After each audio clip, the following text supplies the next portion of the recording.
नमस्कार. जनसेवा समिती पार्ले यांच्या वतीनं गेल्या ऑगस्टपासून जी शिवशाहीर गौरव व्याख्यानमाला सुरू आहे, त्या शिवशाहीर गौरव व्याख्यानमालेमध्ये मी ॲडव्होकेट आनंद देशपांडे आपल्या सगळ्यांचं मनपूर्वक स्वागत करतो.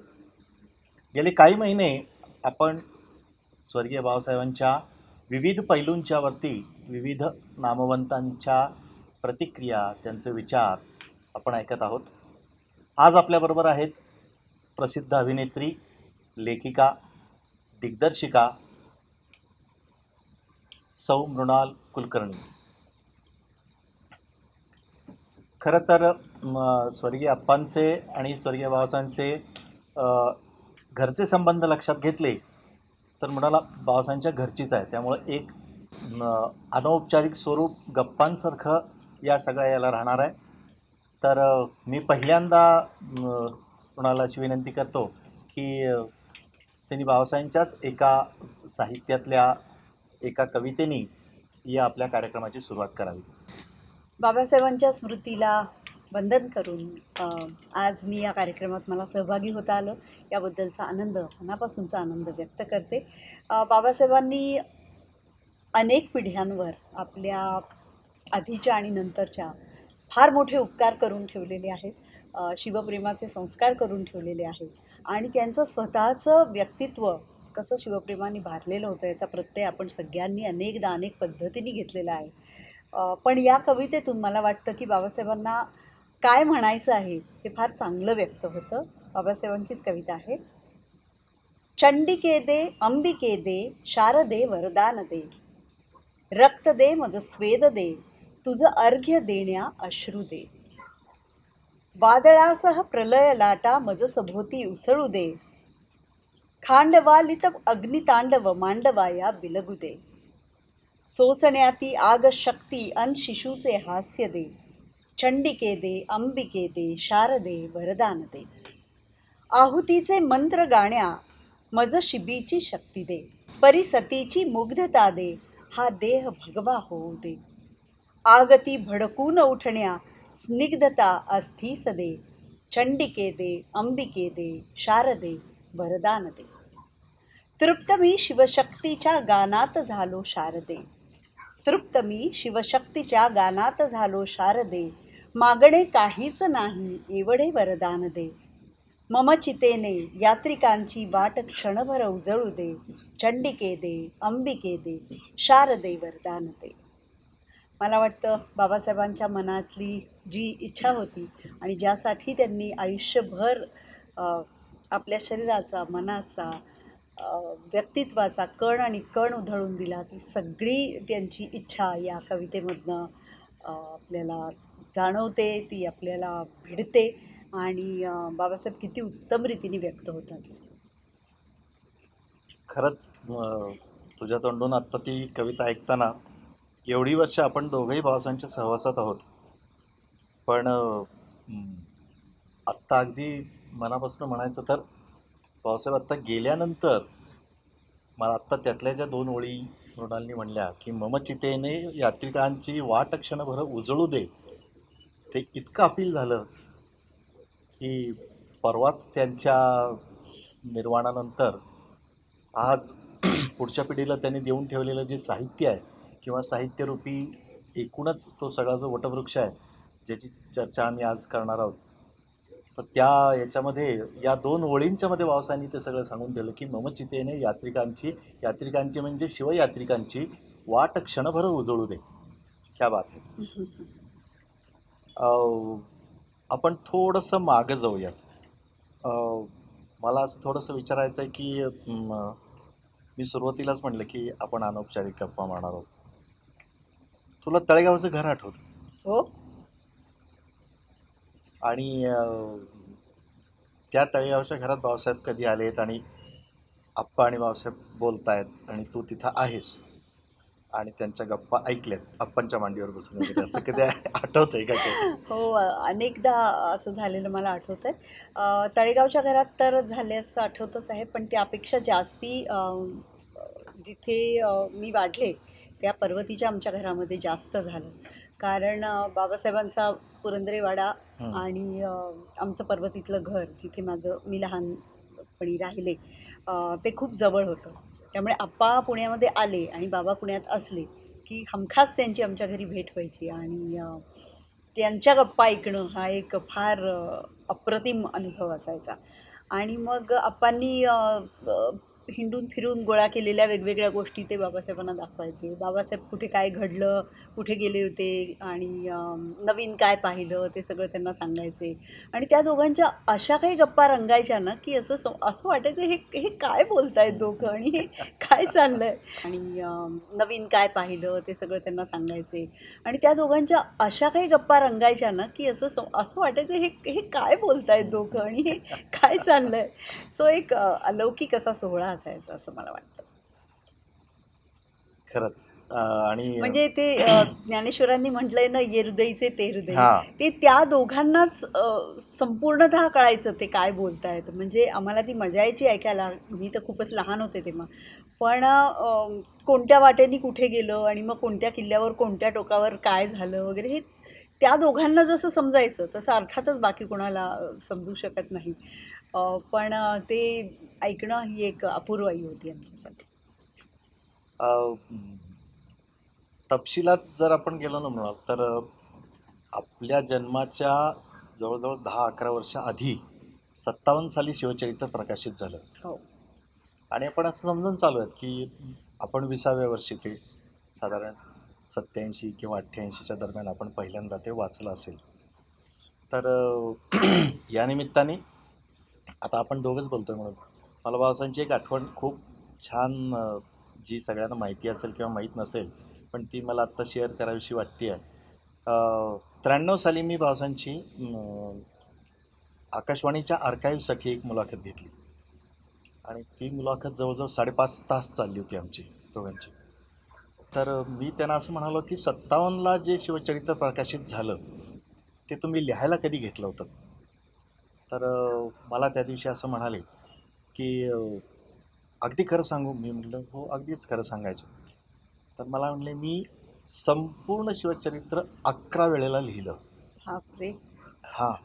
आणि मला असं वाटलं की मी ज्या पद्धतीने ते लिहितोय त्या पद्धतीने ते लोकांच्यापर्यंत पोचणं थोडंसं अवघड आहे. आणि मग म्हणले मी एक गोष्ट केली. मला म्हटले मी मी गेलो रायगडावरती आणि ही गोष्ट म्हणली आता 57ला शिवचरित्र प्रकाशित झालं म्हणजे त्याच्या आधीची आधीची असणार. असणार. हां. 55-56च्या दरम्यानची कधीतरी त्यावेळेला गडावर वर्दळी नेसायची. तर मला म्हणाले मी समाधीपाशी गेलो महाराजांच्या आणि तिथं भरपूर निरगुडीची झाडं उगवलेली होती. तर त्याच्यातली एक निरगुडीचं त्रिदळ मी तोडलं आणि ते महाराजांच्या समाधीला वाहून मी ज्ञानेश्वरीमधली एक ओवी म्हणालो की प्रभो तुम्ही दुसऱ्या अध्यायातली ओवी आहे. प्रभो तुम्ही महेशाची या मूर्ती मी भोळा अर्चितुसे भक्ती बोल जरी गंगावती स्वीकार आलं ना. वाह! गंगावती म्हणजे निरगुडी. बरं. हां. तर त्यांना मी असं म्हणालो की माझे बोल म्हणजे ही निरगुडी आहे. हे काय बेलाचं पान नाही. पण तरी तुम्ही ते स्वीकाराल गोड ना. मानून हां. घ्या. तरी ते तुम्ही गोड मानून घ्या. वाह! आणि त्याच्यानंतर म्हणले मी गेलो आळंदीला आणि माऊलींच्या समोर डोकं ठेवलं आणि माऊलींना असं म्हणालो की ज्या सोप्या भाषेमध्ये तुम्ही ज्ञानेश्वरी लिहिलीत तसं सोप्या भाषेमध्ये मला शिवचरित्र लिहायची तुम्ही आशीर्वाद द्या. आणि तिथे एक ओवी म्हणाले मी माऊलींच्या समोर म्हणालो की त्याच्यामध्ये पुढच्या अध्यायात असं म्हणले की किंबहुना तुमचे केले धर्मकार्य हे सिद्धी नेले येथ माझे जी उरले पायीकपण. वाह! वाह! आणि ह्या दोघांचा आशीर्वाद घेऊन मी निघालो आणि मग म्हणले आत्ता जे शिवचरित्र तुला दिसतंय ते शिवचरित्र मग त्याच्यानंतर लिहून झालं जे पूर्णपणे पंडिती थाटाचं होतं. वाह! आणि मग जे लोकांच्या ह्याच्यापर्यंत पोचलं. हे शिवचरित्र तुझ्या माझ्या वाचनात जेव्हा आलं पहिल्यांदा तेव्हा त्यावेळेला तू कॉलेजमध्ये असशील कदाचित. पण तुझी पहिली प्रतिक्रिया काय होती त्याच्यावरती. आता तू सांगितलास त्या किस्स्याशी संबंधित एक किस्सा सांगते आणि मग आपण तुझ्या प्रश्नाकडे येऊया. हे मी ऐकलेलं आहे बाबासाहेबांविषयी की तू म्हणतोस ते अगदी खरं आहे की त्यांनी आधी शिवचरित्र लिहिलं होतं. किती वेळा लिहिलं होतं मला माहिती हं. नव्हतं.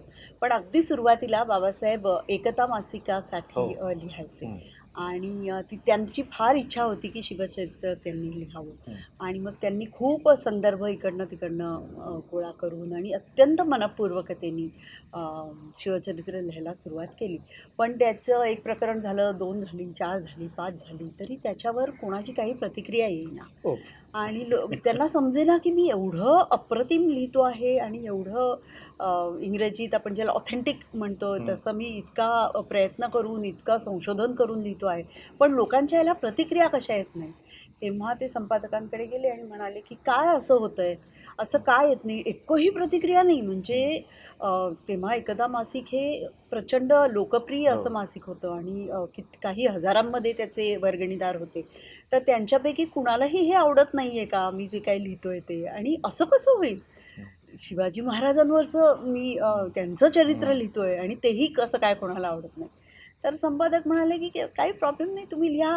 हं, लिहित राहा तुम्ही. हं, काय ते वाचक वाचायचं ते वाचतील, नाही वाचायचं नाही वाचणार." पण बाबासाहेबांच्या मनाला हे अतिशय लागलं, हं, की शिवाजी महाराजांचं चरित्र हे लोकांपर्यंत पोहोचत नाही आहे, त्यांना ते आवडत नाही आहे आणि असं होणं हं, शक्य नाही. हे माझं काहीतरी चूक असणार, जसं तू म्हटलास तसं. आणि मग त्यांना आळंदीला गेले ते आणि मग त्यांनी त्यांना असा कोणी एक मला आता नेमकं नाव आठवत नाही, पण एक विद्वान शास्त्री होते, त्यांनी सांगितलं, की ज्ञानेश्वरी वाच. आणि हं. ज्ञानेश्वरीमध्ये किती साधं सोपं करून सांगितलेलं आहे. तसं लोकांना आवाहन तेव्हा करेल, जेव्हा तू अतिशय साधं आणि हृदयाला भिडणारं करशील. पंडिती आख्यान लावू नकोस, कारण ते कुणालाही हं. समजणार नाही. आणि मग त्यांनी ते पुन्हा लिहिलं आणि ते आपल्यापर्यंत पोहोचलं. मी खूप लहान होते जेव्हा ते माझ्यापर्यंत पोहोचलं आणि अगदी खरं सांगते इतकी लहान होते की त्यातली जी दलालांची चित्र सुंदर आहेत. हां, चित्र होती हां. ती आधी मला खूप हं, भिडली आणि मला वाटतं मी नुकतीच वाचायला शिकले असेल आणि तेव्हा ते माझ्या हातात पडलं आणि मला वाटतं की माझ्यावर, माझ्या पिढीवर, आपल्या पिढीवर झालेला सगळ्यात मोठा संस्कार शिवाजी महाराजांचा म्हणजे हे पुस्तक होतं. आणि ज्या ज्या घरामध्ये हे पुस्तक वाचलं गेलं त्या घरातल्या मुलांवर शिवप्रेमाचे आपोआप संस्कार झाले.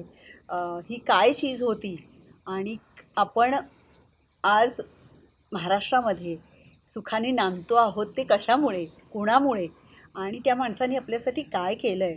त्या जिजाऊ साहेबांनी आपल्या लेकराला कसं वाढवलं? एक नव्हे 2 राजे कसे निर्माण केले आणि त्यांच्यावर कसे संस्कार केले? हे आपल्या पिढीला आणि आपल्या नंतरच्या कित्येक पिढ्यांना या पुस्तकामुळे जाणवलं. त्यांच्या हृदयामध्ये ते दृढ झालं. आणि मला वाटतं की आपल्या आधीच्या ज्या पिढ्या होत्या आई-वडिलांच्या, की त्यांना हे मुलांपर्यंत कसं पोहोचवावं हे समजत नव्हतं. हं. त्यांच्या मुलांपर्यंत ते आपसूक पोहोचलं आणि त्यानंतरचा सगळा एक वेगळाच इतिहास आहे. खूप छान. अ, शिवचरित्राच्याच काळातली एक आठवण आहे बाबासाहेबांची. अं, या अनौपचारिक गप्पांच्या निमित्ताने अ, माझ्या अंदाजाने काहीतरी बाबासाहेबांच्या 61च्या वेळेला वगैरे अ, शिवशाहीर म्हणून एक पुस्तक निघालेलं होतं आणि त्याच्यामध्ये ती आठवण बाबासाहेबांची कोणीतरी लिहून ठेवलेली होती की सुरुवातीच्या काळामध्ये तू म्हणालीस तसं ते पुस्तक ज्या पद्धतीने त्याने लिहिलं त्या पद्धतीने लिहून सुद्धा ते फारसं मार्केटिंग त्याचं होत नव्हतं. मग स्वतः बाबासाहेब राजाभाऊ कुलकर्णी नागपूरचे हे दोघं हिंडायचे आणि मग ते ती पुस्तकं तुम्ही घ्या म्हणून विनंती करायचे. बाबासाहेबांनी एक आठवण लिहिलेली आहे की मी असाच एकदा ती पुस्तकांची पिशवी काकोटीला मारून एका शाळेमध्ये गेलो आणि कच्चे रस्ते एस टीने गेलेलो, सगळी धूळ माझ्या अंगावर माखलेली आणि मी जाऊन त्या मुख्याध्यापकांचा दरवाजा वाजवला. 15 दिवसापूर्वी मी त्यांना ते पुस्तक देऊन आलो होतो आणि तुम्ही ज्या वेळेला दिलं त्यावेळेला ते म्हणाले की मी ठीक आहे, मी वाचून बघेन, तुम्ही 15 दिवसांनी या, मग घ्यायचं की नाही ठरवेन. 15 दिवस होऊन गेले होते म्हणून मी गेलो शाळेत आणि म्हणाले मी दरवाजा वाजवला, आत जाऊन उभा राहिलो. तर म्हणाले अर्धा तास त्यांनी माझ्याकडे पाहिलंच नाही आणि अर्ध्या तासाने जेव्हा पाहिलं तर त्या हां काय असं म्हणले मी शिवचरित्र ठेवून गेलो होतो तुमच्याकडं. तुमचं वाचून झालं असेल तर तुम्ही घेणार का नाही एवढं मला फक्त विचारायचं होतं, तेवढ्यासाठी आलो होतो. अहो आम्हाला काय तेवढीच कामं असतात का म्हणले. हां, हं. माझं अजून वाचून झालं नाही, तुम्ही अजून 15 दिवसांनी या. म्हणले मी बाहेर पडलो आणि बाहेर पडल्यानंतर सकाळी कधीतरी पुणं सोडलेलं, खाल्लेलं काही नव्हतं आणि भर दुपारी 12-12:30ची वेळ, उन्हाळ्याचे दिवस होते. मी तो शाळेचा व्हरांडा सोडून म्हणाले अंगणात आलो, मैदानावरती आलो आणि अचानक घंटा वाजून मधली सुट्टी झाली. हं. तर मुलं सगळी भराभरा भराभरा एकदम वर्गातनं आली. तर म्हणाले मी असा त्या मैदानावरती मध्यवर्ती उभा, पोटात काही नाही, भर दुपारचं डोक्यावरचं ऊन आणि त्या सगळ्या गबाळ्या अवस्थेत मला थोडीशी जहान झाल्यासारखी झाली म्हणले. म्हणून मी असा ती पिशवी घेऊन उभा होतो. तो ते मुलांना काय माहिती असणार ना म्हणले. ती मुलं माझ्या भोवती वेडा वेडा वेडा वेडा वेडा म्हणून फिरायला लागली आणि कोणीतरी खडे मारतंय, कोणीतरी हे करतंय आणि मला वाटलं की निदान शिक्षक तरी येऊन ते थांबवतील. पण शिक्षकही त्या व्हरांड्यात उभारून हसत होते म्हटले. आणि क्षणभर मला वाटलं की काय म्हणजे आता काय प्रतिक्रिया द्यायची. पण म्हणले मी हसलो आणि मी म्हणलं की काय चुकीचं बोलतायत ही मुलं. मी शेवटी शिवचरित्राने वेडा झालेला एक वेडाच आहे ना.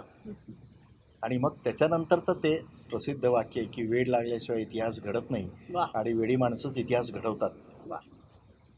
तर हा सगळा जो मधला सगळा आपल्या जन्माच्या आधीचा शिवचरित्राचा कालखंड आहे, त्या कालखंडामध्ये मला एक जाणवलं की मूळ शिवचरित्र 57ला जेव्हा प्रकाशित झालं, त्याला बाबासाहेबांची एक 23 पानांची त्याला प्रस्तावना आहे. हां, आणि ती प्रस्तावना नंतर पुढच्या कुठल्याही आवृत्तीमध्ये प्रकाशित नाही झाली.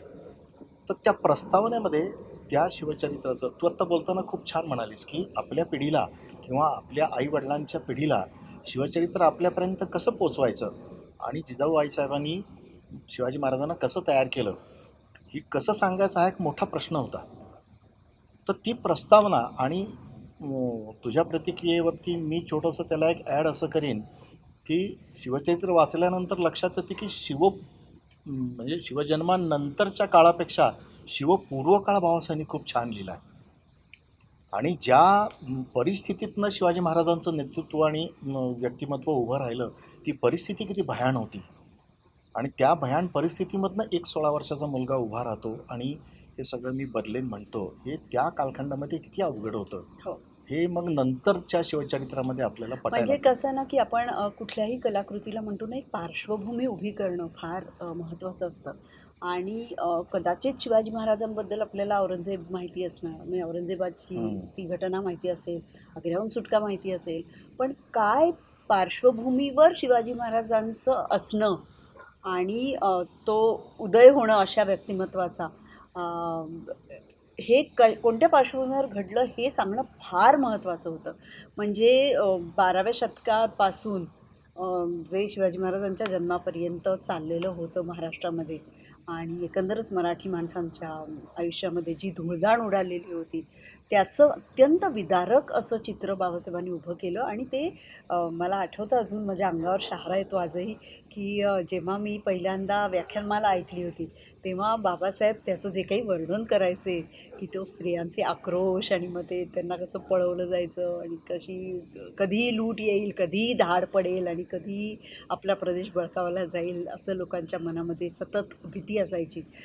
तर ते चित्रण मला माहिती नाही त्याच्यापूर्वी कोणी केलं होतं आणि बाबासाहेबांनी ते केलं आणि इतकं अप्रतिम केलं की आपल्या मनातून या पार्श्वभूमीवर शिवाजी महाराज अधिकच उठावदारपणे आपल्या अगदी खरं, डोळ्यासमोर उभे राहिले. अगदी खरं, अगदी खरं. प्रस्तावनेमध्ये सुद्धा 2 गोष्टी मला खूप भावल्या. त्याच्यामध्ये त्यांनी असं म्हणलेलं आहे की शिवाजी महाराज एक प्रेरक व्यक्तिमत्व किंवा शक्ती, या दृष्टिकोनातून या फोकसमधनं हे चरित्र मी लिहिलेलं आहे. आणि ते म्हणाले की एक गोष्ट पुढच्या काळामध्ये सुद्धा आणि आधीच्या काळामध्ये सगळ्या समाज धुरीणांना मान्यच करावी लागेल की भाकरीसाठीची किंवा अन्य कुठल्या पगारवाढीची आंदोलनं करण्यासाठी कदाचित तुम्हाला शिवाजी महाराज या मंत्राचा उपयोग कामी नाही येणार. पण जेव्हा राष्ट्रनिर्मितीसाठी एखादी मोठी चळवळ उभी करावी लागेल आणि त्याच्यासाठी सगळा समाज तुम्हाला एकवटून उभा करावा लागेल, त्यावेळेला मात्र तुम्हाला शिवाजी महाराज की जय या मंत्राशिवाय दुसरा मंत्र उपयोगी पडणार नाही. अगदी खरं आहे. आणि हे आज आपण बघतोच आहोत. हां गेली कित्येक वर्ष हे बघतोय आणि ही मला वाटतं माणसं पुढची कित्येक वर्ष हेच चालू हां राहणार. ही माणसं ही दृष्टी असतात आणि त्यांच्या ह्याच्यातनं पुढच्या एक 50-100 वर्षाच्या कालखंडातला सगळा आढावा त्यांच्या यातनं जो येतो त्याच्यातनं आज आपण म्हणजे तू आत्ता म्हणालीस तसं की आत्ता आपण हे पाहतोय की आज त्या मंत्राचा जागर आणि त्या मंत्राच्या ह्याच्यातनं जे राष्ट्रनिर्मितीचं कार्य काय कितपत आणि काय पद्धतीने घडत असेल, पण त्याचं कारण मात्र हा मंत्र आहे एवढं मात्र निश्चित आहे. अगदी खरं. आणि आणखी एक मुद्दा मला मांडावासा वाटतो की बाबासाहेबांनी त्यांच्या एका मुलाखतीत मला वाटतं असं म्हटलं होतं किंवा कोणत्या प्रस्तावनेत असेल की इतिहास विशेषतः शिवाजी महाराजांचा इतिहास, कारण महाराष्ट्राचा सगळ्यात गौरवशाली इतिहास म्हणजे शिवाजी महाराजांचा इतिहास. तो इतिहास प्रत्येक व्यक्तीपर्यंत पोहोचला पाहिजे, माझघरात पोहोचला पाहिजे, लेकीबाळीपर्यंत पोहोचला पाहिजे आणि गर्भवती स्त्रियांपर्यंत पोहोचला पाहिजे, कारण तोच एक सगळ्यात महत्त्वाचा संस्कार आहे. आता मी जेव्हा जिजाऊसाहेबांची भूमिका करण्याचं भाग्य मला लाभलं तेव्हा मला हे प्रत्येक क्षणी जाणवतं की आपण गर्भावस्थेत आणि त्यानंतर आपल्या मुलावर काय संस्कार करतो तसंच ते मूल घडतं. आणि हे प्रत्येक मातेनी, प्रत्येक पित्यानी, प्रत्येक घरानी लक्षात ठेवणं अत्यावश्यक आहे. आपण घरात जे बोलतो, जे वागतो, जे घरामध्ये ज्या चालीरीती असतात, जे शिकवलं जातं, ज्याला आपण मूल्य मानतो, ते सर्व संस्कार मूल घेऊन मोठं होत असतं. त्याच्यामुळे हे फार अत्यावश्यक आहे. आणि बाबासाहेबांनी किती सोप्या शब्दांमध्ये ते सांगितलं की माझघरापर्यंत शिवप्रेमाचा संस्कार पोहोचवा, माझघरापर्यंत, प्रत्येक स्त्रीपर्यंत आणि गर्भवतीपर्यंत शिवप्रेमाचा संस्कार पोहोचवा. मला हे फार विशेष वाटतं त्यांचं. 98-99 सालची एक छोटीशी घटना आहे. मी आणि बाबासाहेब आम्ही एकत्र होतो आणि एका ग्रुपबरोबर आम्ही पन्हाळ्यावरती होतो आणि त्या दिवशी संध्याकाळी एका रिसॉर्टवरती आमचा मुक्काम होता. तर ती असलेली एक जी 50-55 मंडळी होती त्यांच्यासमोर बाबासाहेब मला म्हणले, तुम्ही आज बोलायचं. म्हणलं मी आणि तुमच्या समक्ष? म्हणलं नाही, तुम्ही बोलायचं.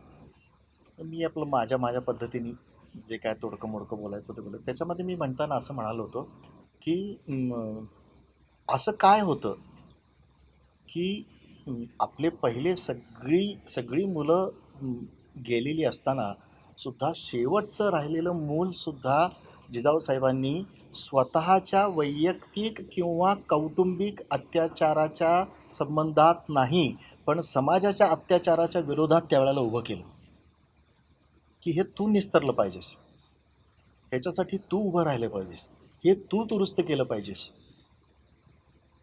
वैयक्तिकरित्या भोसले कुटुंबांच्यावरती अन्याय झाला होता का नाही झाला होता हा भाग वेगळा, पण एक आई म्हणून जेव्हा सामाजिक अन्यायाच्या विरुद्ध आपलं राहिलेलं शेवटचं मूल जेव्हा ती आई उभं करते ना, ती काय पद्धतीने उभं करते याचा एक मोठा म्हणजे तू आत्ता म्हणालीस ते मला खूप तुझ्या अभिनयात नाही त्यावेळेला जाणवलेलं होतं, तुझ्या त्या अपिअरन्समधनं पण जाणवलेलं होतं की जिजाऊसाहेबांचा तो एक जो करारी स्वभाव आहे ना, तो त्या सगळ्या कालखंडामध्ये दिसून येतो. काय कमाल स्त्री असेल नाही ती. म्हणजे तू म्हटलास तसं एक अपत्य राहिले, एक अपत्य आहे त्याला अफजल खानानीच त्याचा वध केलेला आहे. पतीवर सतत संकट येतातच आहेत आणि अशा अवस्थेमध्ये आपलं एकमेव अपत्य त्याला अनेकदा, एकदा नाही तर अनेकदा संकटामध्ये लोटून पण हे स्वराज्य उभं राहिलं पाहिजे. हे करताना काय केवढं मोठं काळीज लागतं. इथे आपण आपल्या मुलांना छोटं 8 वाजता घरी आला नाही तर कुठे रे बाबा फोन करून विचारतो आणि आपला जीव थाऱ्यावर राहत नाही. त्या माऊलीचं हृदय काय असेल आणि ही तळमळ किती मोठी असेल. मला फार आनंद होतो की राजाशिव छत्रपती जेव्हा आम्ही चित्रीकरण करायला सुरुवात केली तेव्हा बाबासाहेब आमच्याबरोबर सतत होते. त्यांचा आशीर्वाद आमच्या पाठीवर होता आणि कधीही कोणताही प्रश्न विचारला त्यांना तरीही त्याचं अत्यंत विस्तृत असं विश्लेषण ते आमच्यासाठी करायचे. आणि त्या निमित्ताने थोड्याशा जाणत्या वयात म्हणूया, कारण शिवचरित्र हे असं आहे आणि बाबांच्या पुढे आपलं ज्ञान इतकं थिटं आहे की पूर्ण आकलन झालं आहे असं माझी हिंमत नाही म्हणण्याची. पण जे काही आकलन झालं ते बाबांमुळेच झालं, त्यांच्या लिखाणामुळे झालं, त्यांच्या भाषणांमुळे झालं, व्याख्यानमालेमुळे झालं आणि राजा शिवछत्रपतीच्या निमित्ताने त्यांनी वेळोवेळी जे मार्गदर्शन केलं त्यामुळे त्या आईच्या हृदयाची खोली मला जाणवली आणि त्याचं काही थोडंफार प्रतिबिंब मी माझ्या अभिनयातनं उभं करू शकले. नाही, थोडंफार नाही, खूपच झालं ते. कारण आजही महाराष्ट्रामध्ये ज्या आम्ही प्रतिक्रिया वाचतो त्याच्यामध्ये तुझा जन्म त्या भूमिकेसाठीच झाला असं म्हणण्या इतपत त्याचं एकूण सगळं कौतुकाचा भाग आहे आणि तो वास्तव आहे, त्याच्याबद्दल काही प्रश्न नाही. मला मधला एक टप्पा घ्यायचा आहे थोडासा, कारण मी मगाशी तुझा परिचय करून देताना असं म्हटलं की तू छान लिहितेसच, त्याच्यामुळं त्याच्यामध्ये नेमकेपणा किंवा एखादा विषय संक्षिप्त पण प्रवाही पद्धतीने मांडण्याचं तुझं जे स्किल आहे ते लेखिका म्हणून मी अनुभवलेलं आहे, सगळ्या समाजानेही अनुभवलेलं आहे. यामधल्या काळामध्ये बाबासाहेबांची बाकीची एक पण पुस्तकं आली ज्याच्यामध्ये मुजऱ्याचे मानकरी होतं, बरोबर. त्याच्यानंतर पुरंदऱ्यांची दौलत होतं, पुरंदऱ्यांची नौबत होतं, त्याच्यानंतर पुरंदरच्या बुर्जावरनं होतं. याच्यामध्ये बाबासाहेबांनी जाणीवपूर्वक या ऐतिहासिक कालखंडांच्या मध्ये जी व्यक्तिमत्व ज्यांचा फारसा तपशील कुणाकडे उपलब्ध नव्हता, बरोबर. जो त्यांच्या अभ्यासामध्ये त्यांना काही नोंदींच्या वरनं सापडला, त्या नोंदींच्या आधाराने साधार पण त्यांच्या प्रतिभेच्या आधाराने छोट्या छोट्या ऐतिहासिक कथा लिहिलेल्या आहेत. हो. आणि ऐतिहासिक कथांचा एक वेगळा पॅटर्न मला असं वाटतं की त्या दरम्यान बाबासाहेबांच्याकडून सुरू झाला असावा. आणि कारण आपण पाहतो की हनापट्यांच्या कादंबऱ्या असतील, नाथमाधवांच्या कादंबऱ्या असतील, तो त्यांच्या कल्पनेचा आणि प्रतिभेचा आविष्कार होता. बरोबर. आणि मग त्या गुहा आणि ते सगळे वाडे आणि ती भुयारं, हा सगळा तो एक म्हणजे नाथ माधव हा तो काळ. या सगळा तो काळ होता तो. पण बाबासाहेबांच्या काळामध्ये आपल्याला असं स्पष्टपणे दिसतं की जे काही मांडलंय ते स्पष्ट पुराव्यानिशी मांडलेलं आहे आणि ते त्यांच्या प्रतिभेने त्यांनी ते मांडलेलं आहे.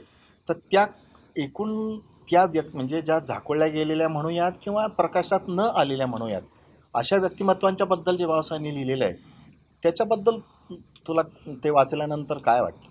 मला वाटतं की बाबासाहेबांना शिवाजी महाराजांबद्दल जी आस्था होती, एक छोटासा उल्लेख मला करावासा वाटतो की कशी गंमत असते आपली सुद्धा.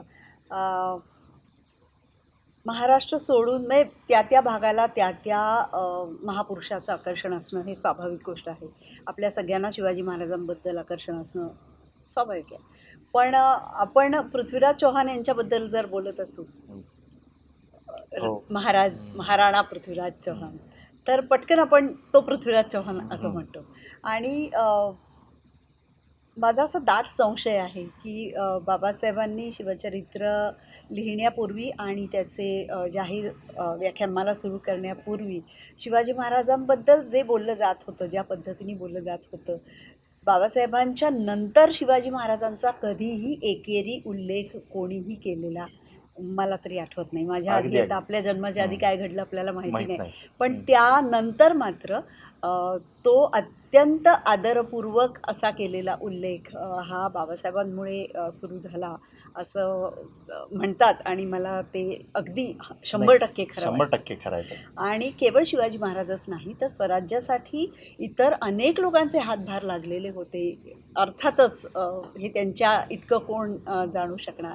आणि त्यामुळेच मला वाटतं त्यांनी हे जी माणसं तेव्हा त्यांनी स्वराज्यासाठी खूप काम केलं पण आता त्यांची ओळख आपल्यापर्यंत नाही किंवा विस्मृतीत गेलेले असे जे काही मावळे असतील, त्यांचे किल्लेदार असतील, स्वराज्याचे शिलेदार असतील, त्या सगळ्यांच्या बद्दलची त्यांच्या मनातली असीम अशी कृतज्ञता व्यक्त करण्यासाठी मला वाटतं त्यांनी हे लिहिलं असावं. आता आपण बघतो की आता काही काळ असा आलेला आहे की ज्याच्यामध्ये या सगळ्या स्वराज्याच्या शिलेदारांना खूप महत्त्व आलं आहे.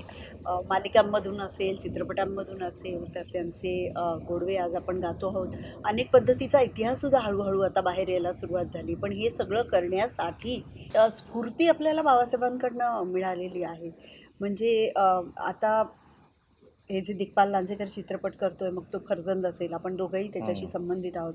फतेह शिकस्तसारखा चित्रपट, पावनखिंड किंवा शेर शिवराज आहे. या सगळ्या चित्रपटांच्या निमित्ताने जेव्हा फिरणं होतं त्या प्रमोशनच्या निमित्ताने, तेव्हा कित्येक अशी माणसं मिळतात की त्यांचे पूर्वज शिवाजी महाराजांसाठी त्यांनी काम केलं होतं, आपल्या देशासाठी त्यांनी कदाचित बलिदान केलं होतं. मग बांदल असतील किंवा जाधव, म्हणजे किती नावं घ्यावीत. मला तर नेहमी असं वाटतं की आपण महाराष्ट्रातल्या प्रत्येकाने आपल्या कुटुंबाचा इतिहास थोडा पडताळून पाहायला पाहिजे. खरं आहे. म्हणजे या 300 वर्षामध्ये आपली पाळंमुळं ही कुठे होती, आपले मूळ पुरुष कुठून आले होते आणि शिवकाळामध्ये ते काय करत होते आणि शिवाजी महाराजांच्या कामी आपण आलो आहे का नाही हे कुठेतरी तपासून बघणं फार आवश्यक आहे असं मला वाटतं. नाही तर काय जन्म घेऊन आपल्याला, म्हणजे आपण जन्मलो आणि मेलो असंच आपल्या कुटुंबाची अवस्था होईल. मला फार खंत वाटते जेव्हा चित्रपटांच्या प्रमोशनसाठी आम्ही जातो आणि कधी कधी मी गमतीने कोणाला तरी विचारते की काय रे बाबा तुझं पूर्ण नाव काय, किंवा मुलींनासुद्धा की तुमचं नाव काय, कोण आहेत तुमचे वाडवडील, कुठनं आलात तुम्ही. तर स्वतःच्या कुटुंबाचा, घराण्याचा इतिहास फार कमी लोकांना माहिती असतो आणि खरोखर अभिमान वाटावा असा इतिहास आपला असणार आहे सगळ्यांचा. म्हणजे अगदी प्रत्येकाचा असेल असं नाही, त्यांनी तो कदाचित दडपलाही असेल, अशीही काही माणसं असतील. पण प्रत्येकाच्या मनात, म्हणजे या संपूर्ण वंशपरंपरेमध्ये किंवा वंशावळीमध्ये अशी काही माणसं नक्की होऊन गेली असतील की ज्यांनी या स्वराज्यासाठी काम केलं. शिवरायांसाठी केलं असेल किंवा नंतर केलं असेल किंवा अगदी आत्तापर्यंत केलं असेल. पण आपल्याला आपल्या घराण्याची माहिती पाहिजे, अभिमान पाहिजे आणि निदान शोध घेण्याचा प्रयत्न केला पाहिजे. ही किती मनोरंजक गोष्ट आहे की कळलं पाहिजे की आपण कुठनं आलो आहे आणि आपल्याला आपल्या देशाचे, राज्याचे, आपल्या गावाचे आणि कुटुंबाचे संस्कार हे पुढे नेण्याची जबाबदारी आपल्याकडेच आहे. त्यालाच तर म्हणतो आपण कुलदीपक, वंशाचा दिवा, किंवा आता मुलींनाही आपण समान दर्जा देतो. तर हे सगळं आपल्या मुलांना माहिती असणं अत्यावश्यक आहे आणि त्याची सुरुवात कुठेतरी बाबांनी केली, आप्पांनी केली आणि आता कुठेतरी ते जीन्समधनं आपल्यापर्यंत आलेलं आहे. नाही, अगदी खरं आहे. म्हणजे साध्या, म्हणजे तू आत्ता म्हणालीस तसं की नाव विचारल्यानंतर सुद्धा आजोबांच्या नावाच्या पाठीमागची नावं सांगता येत नाहीत. अशी जर आजची आपली परिस्थिती असली तर तो थोडा चिंताजनक भाग आहे. पण मला असं नेहमी वाटतं की एका देशाचा इतिहास जेव्हा आपण लक्षात घेतो की नाही, त्यावेळेला काही जणांना वाटतं की काय आता महाराजांचं म्हणजे 350 वर्ष होऊन गेली वगैरे वगैरे.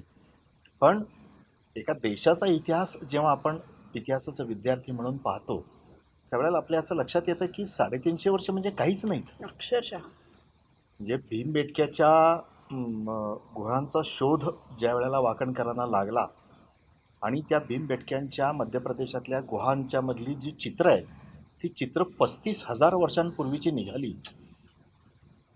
त्यावेळेला मग मला असं वाटतं की अरे 35,000 वर्षांचा इतिहास ज्या देशाला आहे तिथं 350 वर्ष म्हणजे तर काहीच नाही ना. काहीच नाही. म्हणजे तो तर तुम्हाला तोंडपाठ पाहिजे. अगदी पाहिजे.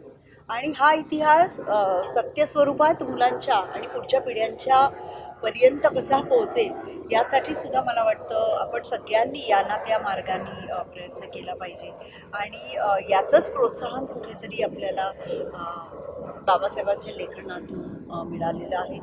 फार कमी असे इतिहासावर लेखन केलेले लेखक आहेत की ज्यांना संदर्भासहित इतिहास एवढा माहिती होता. म्हणजे मला गंमत वाटते, बाबासाहेबांनी तुरुंगामध्ये पहिल्यांदा शिवचरित्र सांगायला सुरुवात केली आणि ते शिवचरित्र लिहायच्या आधीची गोष्ट आहे ती. आणि तेव्हापासून त्यांना हे कुठेतरी वाटत होतं की हे सांगितलं जात नाही आहे, हे पोचत नाही आहे, हे पोचायलाच पाहिजे आणि हा संस्कार व्हायलाच पाहिजे. हा मुलांवर व्हायला पाहिजे, घरातल्या म्हणजे कुटुंबातल्या प्रत्येक व्यक्तीवर व्हायला पाहिजे आणि त्यासाठी मग त्यांनी काम सुरू केलं. त्यामुळे हे फार महत्त्वाचं आहे आणि त्यांचं जे वाङ्मय आहे, आपण आज त्याच्यावर थोडी चर्चा करणार आहोत. ते वाङ्मय म्हणजे वाङ्मय शब्दाचा अर्थ काय? ते वाणीनी पुढे पुढच्या पुढं माणसापर्यंत, पुढच्या पिढ्यांपर्यंत पोहोचतं. तर तसा हा वाङ्मयाचा संस्कार आहे आणि मला तो बाबासाहेबांच्या बाबतीत वाङ्मय हा शब्द एकदम फिट वाटतो. याचं कारण असं की खरोखरच त्यांच्या वाणीनी तो संस्कार आपल्यावर केला. साहित्यातून जसा तो झाला तसा त्यांच्या शिवचरित्राच्या कथनमालेतून हा वाणीचा संस्कार आपल्या सगळ्यांवर झालेला आहे. त्यामुळे त्यांच्या लेखनातून जसा तो झाला त्याहून अधिक कदाचित, कारण सगळीच माणसं काही वाचतात असं नाही. हजारोंनी लाखोंनी शिवचरित्र वाचलं यात काही शंकाच नाही, पण त्याहीपेक्षा कोट्यवधी माणसांनी ते पाहिलं जाणता राजाच्या माध्यमातून आणि ते ऐकलं बाबासाहेबांच्या व्याख्यानांच्या माध्यमातून. त्यामुळे हे एक वाङ्मय त्यांनी निर्माण केलं आहे असं आपण म्हणू शकतो. आणि तसंच त्यांचा तू उल्लेख केला 7 कथा आहेत. त्या कथांमधून मला ती एक कथा त्यांची फार आवडते. पेशवाईतली रमाबाई साहेबांबद्दलची कथा आहे, तुळशीपत्र. ती असेल किंवा फुलवंती फुलवंती असेल किंवा ती एक कथा आहे बघ ज्याच्यामध्ये औरंगजेबाला त्याचा मुलगा सांगतो की आज बघा काय गंमत होतीये आणि सुरुंग लावलेले असतात. अजिंक्य ताराजा, प्रयागजी प्रभू फणसे. आता ही नावं चटकन आपल्या डोळ्यासमोर येत नाहीत किंवा येत नाहीत. खरं तर आलीच पाहिजे. हे यांनी आपल्यासाठी काय केलं आहे हे आपण आयुष्यात कधी विसरलं नाही पाहिजे. कारण हे नसते आणि शिवराज्य जर घडलं नसतं तर आपल्यापैकी कुणीच अस्तित्वातच नसतं. त्यामुळे या गोष्टी, या घटना या आपल्यापर्यंत पोहोचवण्यात बाबासाहेबांनी फार मोठं काम केलेलं आहे असं मला वाटतं. खऱ्या अर्थाने आपण असं म्हणू की तत्कालीन सामाजिक रचनेमध्ये सामान्य माणसांना हाताशी धरून घडवलेला एक असामान्य इतिहास आहे. शिवचरित्राचा इतिहास हा सामान्य माणसांच्या हातून घडवलेला एक असामान्य इतिहास आहे. माझ्या अगदी तोंडचा प्रश्न तू आत्ता घेतलास की पुढचं एक जे पर्व पुढच्या काळात महाराष्ट्राने संपूर्णपणे आणि नंतर मग पुढच्या काळात सगळ्या जागतिक पातळीवरती ते पोचलं ते म्हणजे त्यांच्या व्याख्यानमालेचं पर्व होतं. जो इतिहास त्याती लिहून लोकांच्यापर्यंत पोहोचवला तो इतिहास नंतर बाबासाहेबांच्या 7-7 दिवसांच्या व्याख्यानमालांच्या मधनं तो नंतर हजारो लोकांनी ऐकला. मला की आठवण या निमित्ताने सांगावीशी वाटते.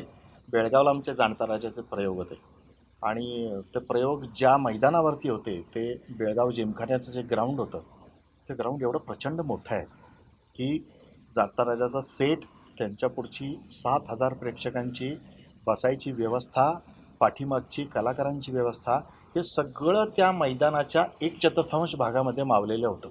एवढं मोठं ते ग्राउंड होतं. आणि तिथले जे संयोजक होते ते एक दिवस सकाळी मी स्टेजवरती असताना ते आले, गणपतराव कुलकर्णी म्हणून होते.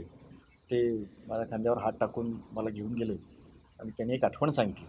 ते मला म्हणाले की बेळगावला मी जेव्हा पहिल्यांदा व्याख्यानमाला केली बाबासाहेबांची तर म्हणाले, आनंद तुला सांगितलं तर गंमत वाटेल किंवा आश्चर्य वाटेल की शेवटच्या दिवशी जेव्हा समारोप होता त्या व्याख्यानमालेचा त्यावेळेला म्हणले हे पूर्ण ग्राउंड जे दिसत आहे ना म्हणले त्याच्यामध्ये 40,000 माणसं बसतात. ती 40च्या 40,000 माणसं बसून माणसं झाडांवरती बसलेली होती म्हणले. आणि म्हणले शेवटचा दिवस होता, माझ्या डोळ्यासमोर तो प्रसंग म्हणले जसाच्या तसा उभा राहतो. आणि संध्याकाळी 6ला जे बाबासाहेब बोलायला उभे राहिले ते रात्री 12 वाजता थांबले. 6 तास नॉनस्टॉप बाबासाहेब बोलत होते आणि 40 ते 45 हजारांचा मॉब हा पिनड्रॉप सायलेन्समध्ये त्या दिवशी ते ऐकत होता. ही जशी बाबासाहेबांच्या वाणीची ताकद होती तशी ते जे चरित्र सांगत होते ते त्या चरित्र नायकाची म्हणजे शिवाजी महाराजांच्या कार्याची पण ताकद होती. प्रश्नच. आणि मला अजूनही आठवतं, आपण थोडे लहान होतो त्या काळात, पण एखाद्या जत्रेला जशी बैलगाड्या भरून माणसं यायची ना तशी बैलगाड्या भरून आसपासच्या खेड्यातनं माणसं यायची आणि ठीक 7च्या ठोक्याला म्हणजे ठोक्याला बाबासाहेब उभे राहिलेले असायचे आणि ते व्याख्यान सुरू व्हायचं. तू ऐकली किती व्याख्यान असं अरे पूर्ण वेळ? प्रश्नच नाही. पुण्याला रेणुका स्वरूपमध्ये मी अनेकदा व्याख्यानमाला ऐकलेली आहे. मुंबईला ठाण्याला जर मी चुकत नसेल तर व्याख्यानमाला ऐकलेली आहे. आणि जाणता राजाचे असंख्य प्रयोग. तू तर आनंद जाणता राजामध्ये शाहिराची भूमिका करायचा, त्याच्यामुळे तेही एक वाङ्मयच आहे ना, नाटक आहे ते. इतकी प्रचंड इंग्लिशमध्ये ज्याला क्रेज म्हणतात तशी क्रेज होती त्या जाणता राजाची. आणि ते बघणं, पुन्हा पुन्हा बघणं, हे एक अनुभव असायचा.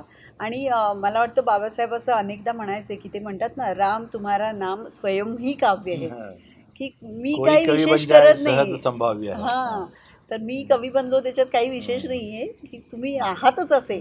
आणि ते इतकं त्यांच्या म्हणजे हे त्यांच्या काय म्हणूया आपण मनामध्ये इतकं ठाम होतं की शिवचरित्र सांगतोय मी, मग माझ्या वाणीला इतका बहर आला, तर त्याच्यात काहीच विशेष नाही आहे.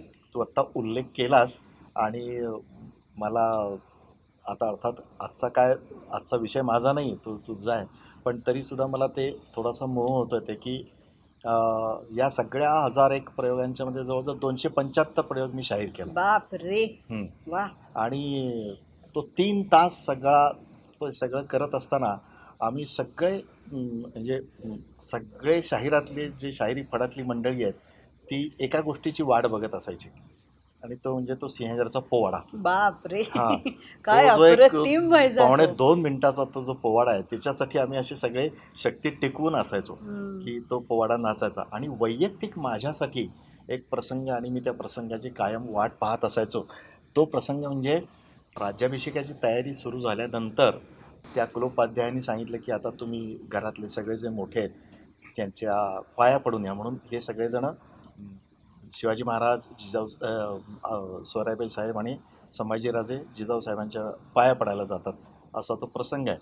आणि त्या प्रसंगाच्या वेळेला शाहिराच्या तोंडी एक सॉलिलोकी दिलेली आहे बाबासाहेबांनी, आणि मी त्या सॉलिलोकीची वाट बघत असायचो. म्हणजे ते रेकॉर्डिंग बाबासाहेबांच्या आवाजात असलं तरी म्हणजे ते अप्रतिमच आहे, त्यात काय ती मला तेवढं जमणार नाही, पण मी त्या प्रसंगाची वाट बघत असायचो. कारण त्या प्रसंगामध्ये 2च गोष्टी घडत असायच्या. मी इकडं सॉलिलोकी करत असायचो, माझ्यावर एक फोकस असायचा, आणि तिकडं जिजाऊ साहेबांच्यावरती एक फोकस असायचा. ते शब्द असे मी वाचायचा प्रयत्न करतो, तुझ्या इतके चांगलं मला जमणार नाही, पण तरी ते शब्द असे आहेत की जे शब्द त्या सगळ्या शिवचरित्राचं सारे. तुला एक गंमत सांगतो.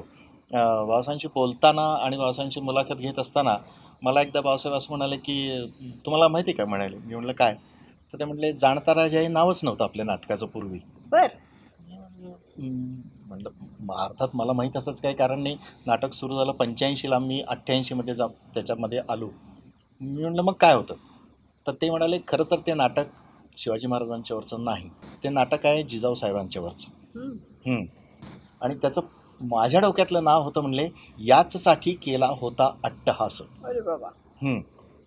जे शिवराज्याभिषेकाचं जे एकूण त्या तत्कालीन याच्यातलं जे महत्त्व आहे की ज्या 350 वर्षाच्या गुलामीच्या पार्श्वभूमीवर तो शिवराज्याभिषेक झाला, आणि ते एक सार्वभौमत्व जे प्राप्त झालं महाराष्ट्राला त्या दिवशी, ते जे स्वप्न एका आईने पाहिलेलं होतं, त्या आईच्या व्रताच्या उद्यापनाचा तो दिवस आहे. बरोबर. हां, म्हणून ते म्हणाले माझं तुकाराम महाराजांचा अभंग आहे तो, याचसाठी केला होता अट्टहास, शेवटचा दिवस गोड व्हावा. तर म्हणजे माझ्या डोक्यात ते नाव होतं की याचसाठी केला होता अट्टहास, की जिजाऊ साहेबांनी तो शिवराज्याभिषेक होऊन या महाराष्ट्राला एक सार्वभौमत्व प्राप्त व्हावं याचसाठी तो केलेला अट्टहास होता. आणि हे जाणता राजा नाव म्हणले नंतर आलं, पण ते आवडलं म्हणून लिहिलं. आणि त्या संपूर्ण त्या याचसाठी केला होता अट्टहासाचं जे वर्णन त्यांनी त्याच्यामध्ये केलेलं आहे ते बाबासाहेबांनी असं केलेलं की तो शाहीर तिथं सांगत असतो, राजमाता जिजाऊ साहेब शिवाजी राजाची आई होणं सोपं नव्हतं बरं.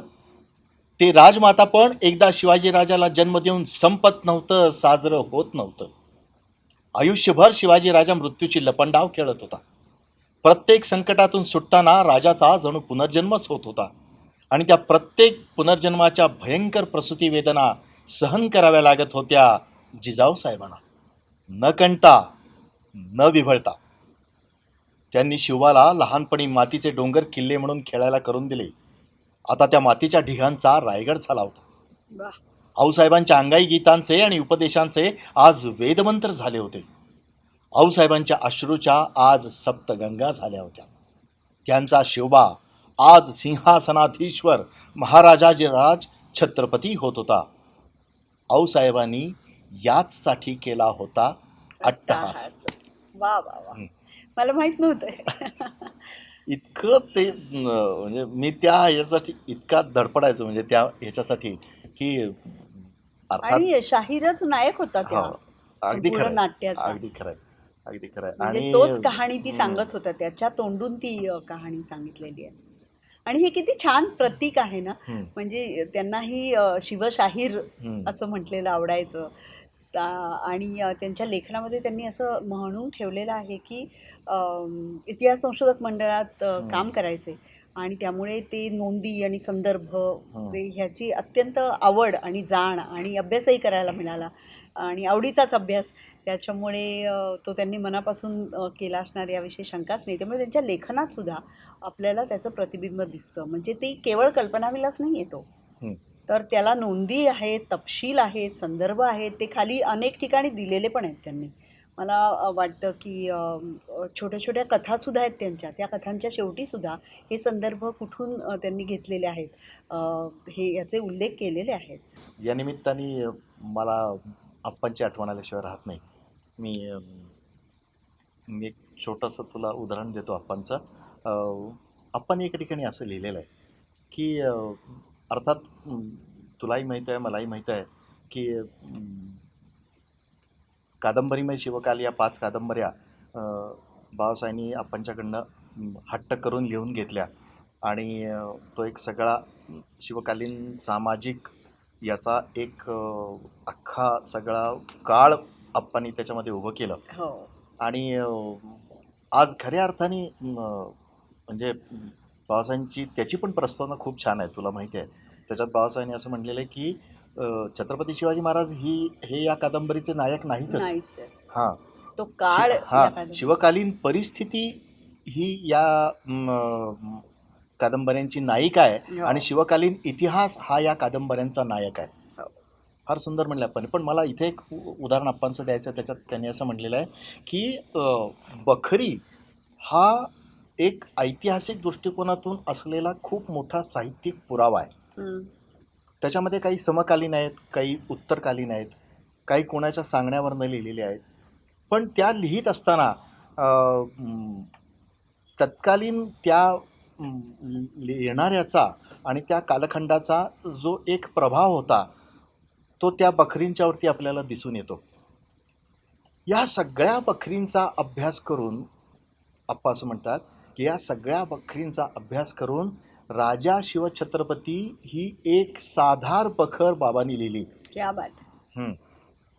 आणि आम्ही धन्य आहोत किंवा आम्ही भाग्यवान आहोत की असा बखरकार आमच्या पिढीत जन्माला आला. क्या बात. वा.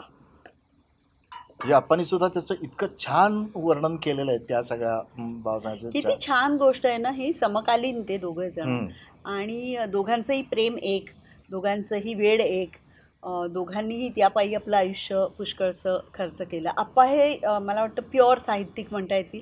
कारण ते काय म्हणायचे की हेच माझं चरितार्थाचं साधन आहे आणि मला हेच येतं. त्यांचं पूर्वायुष्य फार वेगळं. मग ते 13व्या वर्षी घरातून पळून गेले, त्यानंतर स्वातंत्र्य लढ्यात सामील झाले, नंतर गाडगे महाराज एक प्रकरण, नंतर सोनोपंत दांडेकर, असे असंख्य संस्कार त्यांच्यावर झाले, करून घेतले. आणि नंतर त्यांनी लेखणी हाच आपला व्यवसाय आहे हे मानलं. आणि तरीही संस्कार होतील, भावनिक संस्कार होतील, किंवा ज्याला आपण मुलांसाठी जे आईची देणगीसारखं पुस्तक असेल असे संस्कारक्षम लेखन त्यांनी केलं. आणि अशा माणसाचं दुर्गप्रेम आणि शिवप्रेम आणि बाबासाहेबांचं दुर्गप्रेम आणि शिवप्रेम आणि दोघांनी एकमेकांना दिलेली दाद, किंवा बाबासाहेबांचा सुद्धा हा किस्सा किती गमतीचा आहे ना की मला वचन द्या आणि दिलं, आणि तुम्ही शिवकालावर 5 कादंबऱ्या लिहा, आणि त्या प्रत्येक कादंबरीला बाबासाहेबांची प्रस्तावना आहे आणि सुंदर प्रस्तावना आहे. आणि तसंच आप्पांनी सुद्धा बाबासाहेबांविषयी किती किती किती अप्रतिम लिहून ठेवलेलं आहे. ते ही एक विरळा गोष्ट आहे. एरवी आपण बघतो की असं दिलखुलासपणे आपल्याला येत असलेलं दुसऱ्याला करायला सांगणं याच्यासाठी फार मोठं मन लागतं आणि ते मन दोघांकडेही होतं. त्यामुळेच दोघं एकमेकांची मुक्तकंठाने तारीफ करू शकले किंवा शिवाजी महाराज आणि त्यांच्याविषयी असलेली दोघांच्याही मनातली अपार श्रद्धा आणि भक्ती ही इतकी होती की आपल्या दोघांना आपली आयुष्य कमी पडणार आहेत त्यामुळे आपण दोघंही करूयात असं कुठेतरी त्यांच्या मनामध्ये नाही, होतं. मला तर खूप म्हणजे आश्चर्य असं वाटलं अप्पांचं आणि बाबासाहेबांचं एकत्रित वाचताना, की तू आत्ता म्हणाली ते वाक्य खूप महत्त्वाचं आहे, की जी गोष्ट आपल्याला येते, जे शेलारखिंड वाचल्यानंतर हे आपल्याला लक्षात येतं की काय ताकदीने बाबासाहेबांनी ती शेलारखिंड रंगवलेली आहे. आणि त्या सगळ्या पार्श्वभूमीवरती पण बाबासाहेबांनी अप्पांच्याकडे हट्ट करणं आणि 5 कादंबऱ्या तुम्ही म्हणजे लिहिल्या. ते करू शकले असते की हां, मग तसं काहीच कारण नव्हतं. शेलारखिंड लिहिल्यानंतर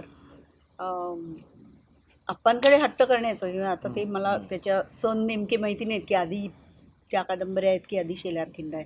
मला वाटतं कादंबऱ्या आधी आहेत हो, कादंबऱ्या आधी आहेत. आणि त्यानंतर शेलारखिंड आहे. पण मला शेलारखिंडाच्या बाबतीत एक फार गंमत वाटते की ते त्यातला जो ड्रामा आहे ना तो इतका अप्रतिम रंगवला आहे त्यांनी आणि कल्पित आहे.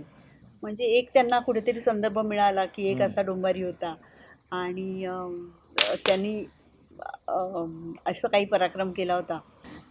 त्रिपदी ह्या माझी आई डॉक्टर वीणादेव यांनी संपादित केलेल्या पुस्तकामध्ये बाबासाहेबांबद्दल अप्पांनी फार छान लिहिलं आहे. ते म्हणतात, बखरींचा अभ्यास तर अनेकांनी केलेला आहे, पण अशी शब्दकळा कुणाजवळ? बाबांचे शिवछत्रपती वाचू लागावे तर भरजरी पाटाव नेसलेली, कानी नाकी अलंकार ल्यालेली, वज्रचुडा पहनलेली कुण्या कुळवंताची कुळवंतीच हाती निरांजन घेऊन उभी आहे असा भास होऊ लागतो.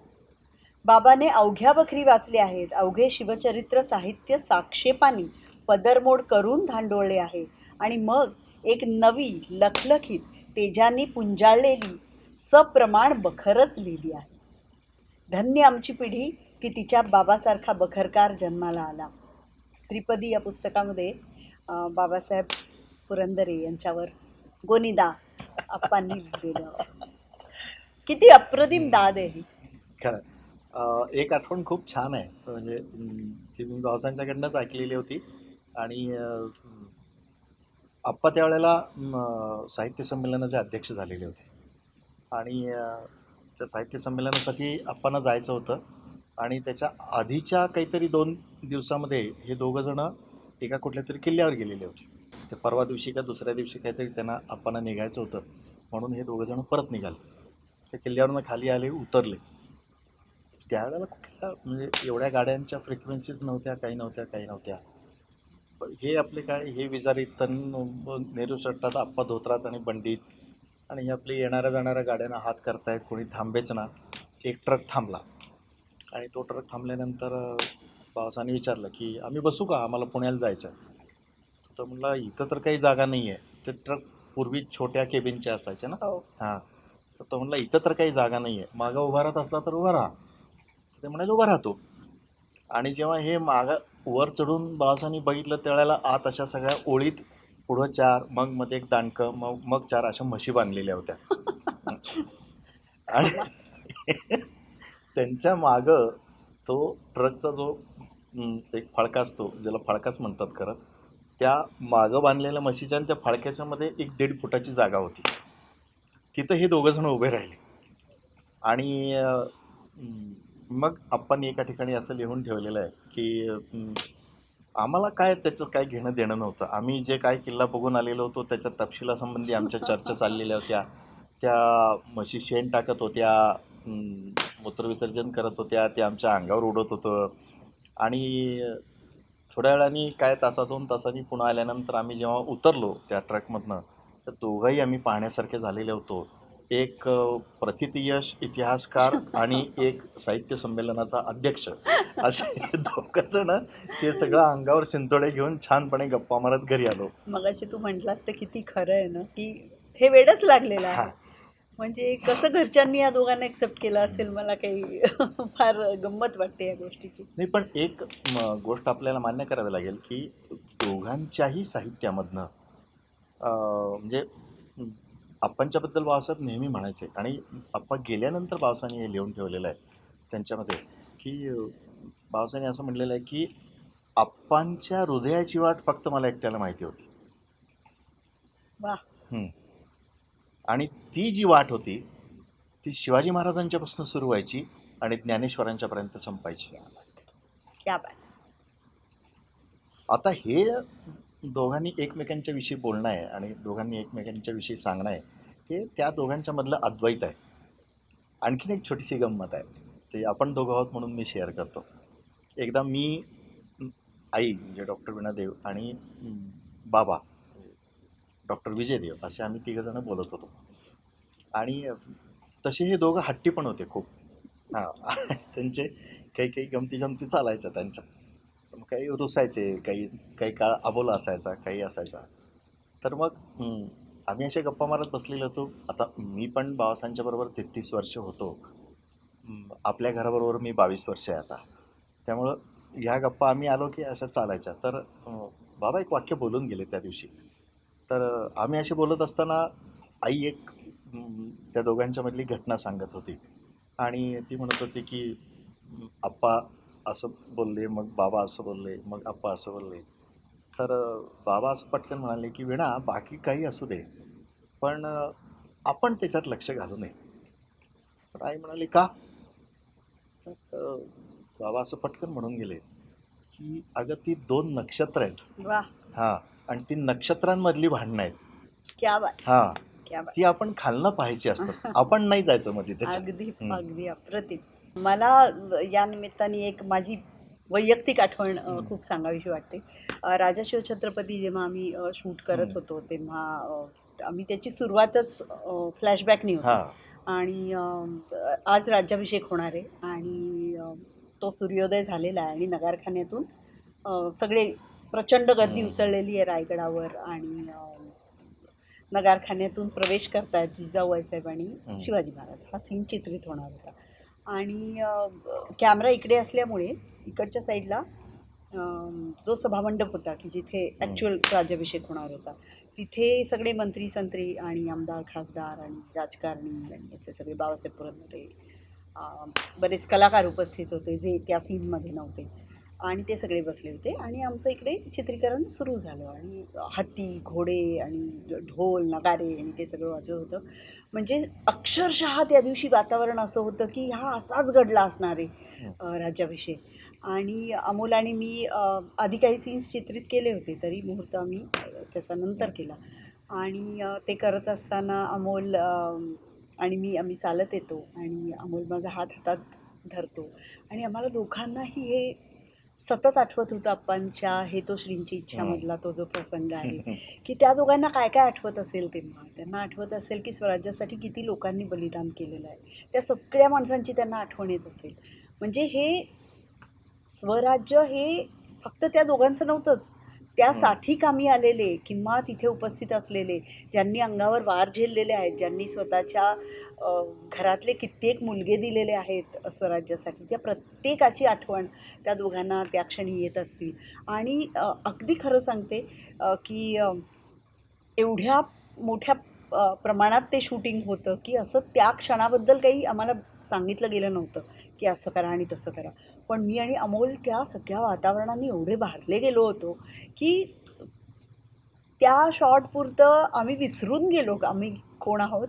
म्हणजे आम्ही अत्यंत सामान्य माणसं आहोत पण त्या क्षणी आम्हाला असं वाटलं की मी खरंच जिजाऊ साहेब आहे, त्या वयाची जिजाऊ साहेब आहे.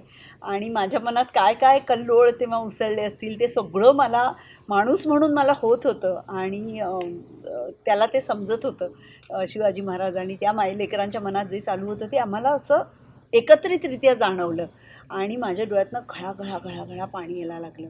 आणि अमोल असं काही सांगितलं नव्हतं आमच्या दिग्दर्शकांनी पण 1 सेकंद थांबला अमोल, वळला तो आणि त्यांनी माझे डोळे पुसले आणि मग त्यानंतर आम्ही दोघं परत चालायला लागलो. आणि त्या काही सेकंदांपुरतं भूमिकेशी तादात्म्य पावणं म्हणजे काय हे आम्हाला दोघांनाही एकत्रित जाणवलं. त्यामुळे आमच्यासाठी तो सीन खूप महत्त्वाचा होता. आणि त्याच्या पुढे म्हणजे क्लायमॅक्स या सीनचा खरा तर तो सीन संपला म्हणजे डायरेक्टर कट बोलले. हेमंत देवधर दिग्दर्शित करत होते आणि आम्ही थोडंसं बेरिंगमधनं बाहेर आलो आणि समोर बघतो तर काय बाबासाहेब पुरंदरे साक्षात शिवशाहीर बाबासाहेब पुरंदरे आम्हाला मुजरा करत होते.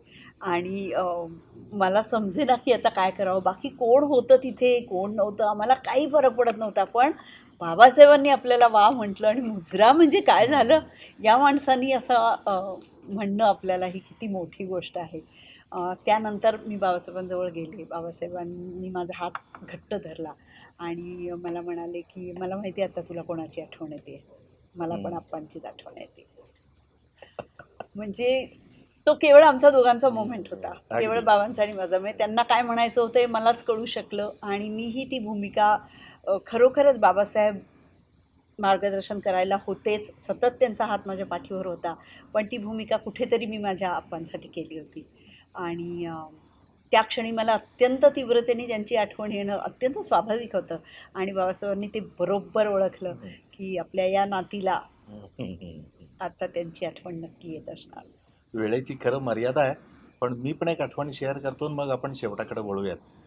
मी 88 साली काम सुरू केलं जाणता राजामध्ये आणि 88 सालीच मी आणि राजू आणि डॉक्टर रवींद्र लोकरे आम्ही रायगडवरती गेलो होतो. आणि मग त्याच्यानंतर मी सातत्याने जात राहिलो. तर मला असं नेहमी वाटायचं की जाणता राजामधला जो राज्याभिषेक आहे तो इथं कमीत कमी रात्रीच्या वेळेला आपण ऐकला तरी पाहिजे. म्हणजे त्या वातावरणात तो अंगावर येईल असा तो मला खूप नंतर ऐकायला मिळाला. म्हणजे 88 नंतर 90-91ला मी कधीतरी एका ग्रुपबरोबर गेलेलो असताना मी तो ऐकला. पण माझी एक इच्छा होती की हा जो सगळा लवाजमा आहे जाणता राजाचा हा घेऊन जायचा आणि ज्या ठिकाणी राज्याभिषेक झाला त्या ठिकाणी तो करायचा. अरे बाबा. 95 साली आमचे महाडला प्रयोग होते आणि शेवटचा प्रयोग होता 30 डिसेंबरला. प्रयोग सुरू होता आणि त्याच्या आधी मी कल्पना बाबासाहेबांच्या समोर मांडली. ते म्हणले खूप अवघड आहे. त्यावेळेला रोपवे वगैरे काही नव्हता. हे सामान घेऊन जायचं वगैरे. ते म्हटलं तुम्ही फक्त हो म्हणा, बाकी मी बघून घेतो. अर्थात ही सगळी मंडळी मदतीला होतीच आणि ते म्हणाले ठीक आहे मग तुम्हाला जमत असेल तर करा. आम्ही कामाला लागलो. त्या प्रयोगाच्या दरम्यान मी शाहीर करत असताना सुद्धा 2 वेळेला रायगडवरती जाऊन आलो आणि 31 डिसेंबर 1995 आम्ही कुठेही जाहिरात केलेली नव्हती. आम्ही कोणालाही सांगितलेलं नव्हतं. पण त्यावेळचे आपले सांस्कृतिक खात्याचे मंत्री होते गजानन कीर्तीकर. ते सहकुटुंब आणि कुठून काय माहिती झालं लोकांना माहीत नाही. पण 2,500 लोकांचा मॉब ह्याच्यामध्ये होता राज्यसभेमध्ये आणि रात्री अंधार पडल्यानंतर आम्ही तो 25 मिनिटाचा राज्याभिषेक तिथं सादर करणार होतो. अचानक आमचे गागाभट्टांचे काम करणारे जे कलाकार होते त्यांची तब्येत बिघडली आणि ते महाडमध्येच राहिले आणि ते वर आलेच नाहीत. मी बाबासाहेबांच्याकडे गेलो आणि बाबासाहेबांना म्हणाला की बाबासाहेब प्रधान काका आलेच नाही आहेत, मग आता करायचं कसं? तू काळजी करू नकोस म्हटलं, गागाभट्ट मी करतो. अरे बापरे, क्या बात आहे. आणि माझ्या डोळ्यासमोर आहे अजून ते की तो जो कट केलेला शॉट होता, म्हणजे ती कट केलेली जी ही होती ड्युरेशन होती त्याची सुरुवातच गागाभट्टांच्या एंट्रीनी होते. आणि पुढं सगळे हे असे 2-2.5 हजार जण बसलेले. मी त्या कोपऱ्यात उभा होतो शाहिरीच्या वेशामध्ये डफ हातात घेऊन आणि तो साऊंड ऑन झाल्यानंतर त्या सिंहासनाच्या उजव्या कोपऱ्यातनं असे शाल अंगावर टाकलेले हातात पळी पंचपत्र घेतलेले बाबासाहेब तरा तरा तरा असे पुढं आले आणि ते गागाभट्टांची सॉलिलोकी त्यांनी सुरू केली. असं झालं, स्टन झाला म्हणतो ना आपण, तसं झालं होतं ते की अनुभव आहे. हां, ती रात्र माझ्या आयुष्यातली खूप महत्त्वाची रात्र आहे. आणि मग तो पूर्ण राज्याभिषेक झाला. आम्ही जे सिंहासन आत्ता आहे त्याच्या खाली महाराजांचं सिंहासन मांडलेलं होतं आणि तो पूर्ण सोहळा झाल्यानंतर शेवटचा जो प्रसंग आहे ज्याच्यामध्ये शिवाजी महाराज शाहिराला कडं घालतात, त्यावेळेला मी त्या ह्याच्यात प्रवेशात होतो. मला अचानक असं वाटलं की नेहमी मी उजवीकडनं येतो आणि त्या स्टेजवरती जातो. मी म्हटलं आज आपण राजसभेच्या नगारखान्यातनं येऊयात. बर. हां. आणि मी पटकन खूण केली माझ्या सगळ्या फडातल्या मुलांना. 22 जणांचा फड माझ्या पाठीमागं उभा होता त्या दिवशी. सगळे काम करणारे उत्साहाने आलेले होते आणि मी तो डफ हातात घेऊन समोर ज्या ठिकाणी राज्याभिषेक झाला त्या ठिकाणी ती सगळी बसलेली मंडळी बघत होतो आणि मी त्या नगारखान्यातनं असं सरळ चालत गेलो तो डफ घेऊन. ते कडं हातात घेतलं आणि खोटं वाटेल पण त्याच्यानंतर महाराज जसे जगदीश्वराच्या दर्शनाला गेले तसं आम्ही सगळे महाराज पुढं त्यांच्यावर छत्र धरलेलं, पाठीमागे ते सगळे अष्टप्रधान त्या वेशामध्ये आणि बाबासाहेब पुढं त्यांच्या शेजारी, महाराजांच्या शेजारी. आणि ती मिरवणूक रात्री तशी आम्ही तिकडं जगदीश्वराला घेऊन गेलो. वाह वाह. 2.5 तास ती मिरवणूक चाललेली होती. आणि ती सगळी मिरवणूक तिथं पोचल्यानंतर जगदीश्वराचं दर्शन महाराजांनी घेतलं. आम्ही सगळे बाहेर आलो आणि त्या शिवाजी महाराजांच्या समाधीच्या समोर बसलो आणि त्या समाधीच्या पायऱ्यावरती उभं राहून बाबासाहेब बोलायला उभे राहिले. क्या बात. एक तासभर बोलले बाबासाहेब आणि शेवटी असं म्हणाले की 31 डिसेंबर आता कालच होऊन गेला. 31 डिसेंबर सगळं जग वेगळ्या पद्धतीने साजरं करतं. आज 31 डिसेंबर आपण वेगळ्या पद्धतीने साजरा केला आहे. इतिहासाची पुनरावृत्ती म्हणजे काय असतं हे आज इथं जी मंडळी बसलेली आहेत त्यांना थोड्या का प्रमाणात होईना ते अनुभवायला मिळालेलं आहे. वाह. या वातावरणामध्ये ते भरून राहिलेलं आहे. खरंच जर परमेश्वर मला कधी प्रसन्न झाला तर मी त्याला असं म्हणेन की जो खरा झालेला राज्याभिषेक आहे तो मला परत दाखव. वाह वाह.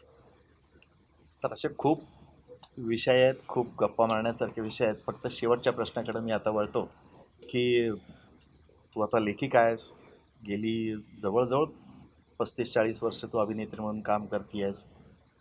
महाराष्ट्रातल्या ऐतिहासिक चित्रपटांची पहिली महिला दिग्दर्शिका आहेस आणि हे सगळं आत्ताचं जे व्यक्तिमत्व आहे तुझं ते सगळं पाहिल्यानंतर तुला आता या शिवचरित्रातलं किंवा या साहित्यातलं अप्पांच्या म्हणा किंवा बाबासाहेबांच्या म्हणा असं आव्हानात्मक असं काय वाटतं आणि पुढच्या काळात तुला करावंसं वाटेल? मला असं वाटतं की आता बाबासाहेब आपल्यात नाहीत. आप्पा तर फार पूर्वी आपल्यातून निघून गेले. 25 वर्ष होऊन गेली.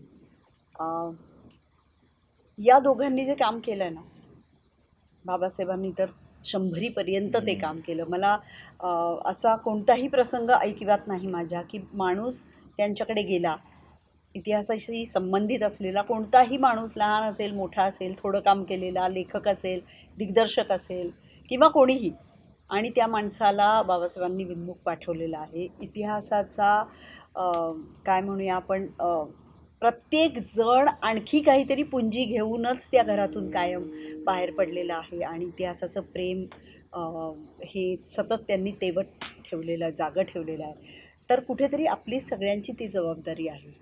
मग ते लेखनातून असेल, जसं बाबासाहेबांनी त्यांच्या लिखाणातनं, वाणीतनं, जाणता राजासारख्या नाटकातनं किंवा अप्पांनी त्यांच्या कादंबऱ्यांमधनं, व्याख्यानांमधनं ही ज्योत सतत जागी ठेवली. ते आपल्याला यांना त्या माध्यमातून करण्याचा प्रयत्न करायचा आहे. मग ते चित्रपट असतील किंवा आकाशवाणीसारखं माध्यम असेल किंवा वेबसिरीजेस असतील किंवा मालिका असतील किंवा लेखन असेल किंवा नाटक असेल, तर खरा इतिहास लोकांपर्यंत पोहोचवायचा, लोकांना इतिहासाची आवड लावायची, गोडी लावण्याचं काम हे मला वाटतं ही आपली सगळ्यांची जबाबदारी आहे. तीच खरी बाबासाहेबांना, अप्पांना मानवंदना ठरेल. आणि जो माणूस हा ध्यास वयाची 100 वर्ष बाळगू शकतो सतत, त्या माणसाला आपण वंदन करण्याचा दुसरा कोणताही उपाय मला दिसत नाही, दुसरी कोणती पद्धत माझ्याकडे नाही. तर हे आपण केलं पाहिजे. मी वैयक्तिक अभिनेत्री म्हणून, दिग्दर्शिका म्हणून, छोटीशी लेखिका म्हणून जे काही करू शकेन ते नक्कीच करेन. पण हा संदेश आपण लोकांपर्यंत पोहोचवला पाहिजे. मला एक छोटासा मुद्दा याच्यात मांडावासा वाटतो. माझ्या वडिलांनी काही वर्षापूर्वी दुर्ग साहित्य संमेलन सुरू केलं होतं. बाबासाहेबांचा त्याला खूप मोठा आशीर्वाद होता, पाठिंबा होता, सहभाग होता त्यांचा. आणि त्याची कल्पनाच ही होती की लोकांना, जास्तीत जास्त लोकांना दुर्गांपर्यंत न्यायचं, शिवाजी महाराजांचा इतिहास समजून सांगायचा आणि शिवप्रेम, दुर्गप्रेम हे त्यांच्यामध्ये जागं ठेवायचं. तर असे अनेक मार्ग आहेत अजूनही की ज्यातून आपण हे करू शकतो. शाळेत असलेला प्रत्येक विद्यार्थिनी ही एका तरी किल्ल्यावर जाऊन आलीच पाहिजे, तिने तो अनुभव घेतलाच पाहिजे. अर्थातच राजा शिवछत्रपती वाचलं पाहिजे, चित्रपट पाहिले पाहिजेत शिवाजी महाराजांवरचे, आणि हे शिवप्रेम पुढच्या पिढ्यांमध्ये जागं राहिलं पाहिजे, यासाठी प्रयत्न पण केला पाहिजे. मला वाटतं हीच या शाहिरांना मानवंदना ठरेल आणि त्यासाठी आपला खारीचा वाटा आपण उचलला पाहिजे. धन्यवाद. अ, खूप छान आपले अनुभव आणि आपल्या सगळ्या या दोन्ही आपल्या आजोबांच्या विषयी म्हणूयात आपण हो, दोघे जण. अगदी. माझे 2. तर आपण आत्ता बोललो.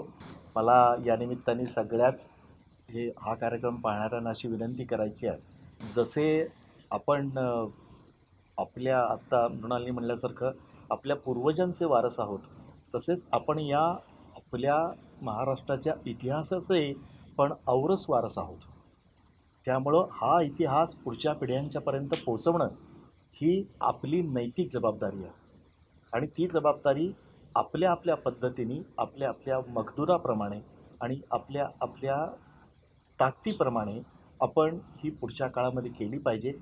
आणि त्याच्यासाठी म्हणून जी माणसं आजपर्यंत त्यांच्या त्यांच्या वक्तृत्वातनं, त्यांच्या कर्तृत्वातनं मोठी झालेली आहेत, त्यांचा सगळ्यांचा आदर्श समोर ठेवून आपण याच्यासाठी पुढच्या काळात काम केलं पाहिजे. कारण जे राष्ट्र आपला इतिहास विसरतं ते आपलं भविष्य घडवू शकत नाही, असं एक सर्वकालीन सत्य आहे. त्याच्यामुळं आपला हा विसरण्यासारखा इतिहासच नाही आपला. म्हणजे महाभारतातली एक कथा सांगतो छोटीशी आणि मी थांबतो, की द्रोणाचार्यांचा जो मुलगा होता अश्वत्थामा, ती द्रोणाचार्यांची परिस्थिती नव्हती म्हणून द्रोणाचार्यांची जी पत्नी होती ती त्याला पिठात पाणी कालवून दूध म्हणून पाजायची.